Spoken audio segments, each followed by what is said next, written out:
atvažiavau, tėčio pokalbį dėl darbo kažkaip. Dėl papildomo darbo.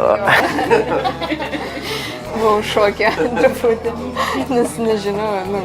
Dar vakar vakare. Gal pavalgysim, sakau, pamaitins. Tai turbūt dėl kompiuterio važiuojam. Sakau, ne, tikrai ne dėl kompiuterio. Nes senai norėjau kažkaip kompiuterį geresnį, nes mokslas... Atskiro kompiuterio. Jo. Ir mokslas ir ten skautais reikia, ten dokumentą kažkokį, tai norėjau naują kompiuterį atskirą. Nes iš pat pradžių, kai pasakė daktarė, tai turbūt toks šokas buvo pas ją. Jis iš pradžių nesuprato, nes po to mašinai važiuodama, sako, tai aš sirgau vėžį, sako. Jo.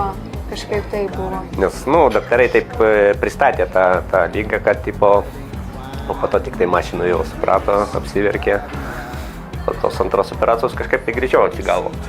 Nes va, kiek čia 2 mėnesiai po operacijos. Vieną padarė, o po to padarė MRT ir daktarė mane pakvietė, sako, yra dar porą židiniukų, po to padarė PET tyrimą. Sako, tie židinukai yra, bet jie tada nuo chemijos jau buvo tokie jau susitraukę, bet sako, geriau padaryti operaciją. Vis tiek ta savijauta greičiau atsistanėja, nes chemijos metu tai... Buvo blogai. Tuo momentu geriau neprisiminti. Tai labai dėkojame Venipak. Dėl tokių gražių, gerų dovanų. Labai ačiū visiems. Už dovaną. Jo, labai ačiū. Tai mes Rimanto Kaukėno paramos fondo vardu labai norim padėkoti savo rėmėjams įmonei Venipak už tai, kad prisideda praeitų metų Pyragų dieną paskyrė mūsų fondui, svajonėmis padeda, ne, Miglė?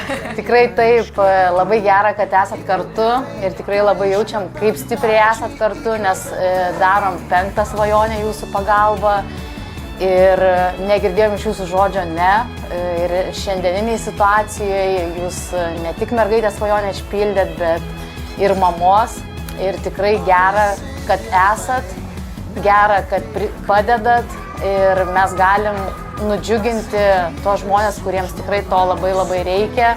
Reikia tų emocijų, reikia to jausmo, kurį jie tą dieną patiria ir tas jiems tikrai padeda judėti pirmyn. Ir vienas didelis garsus ačiū!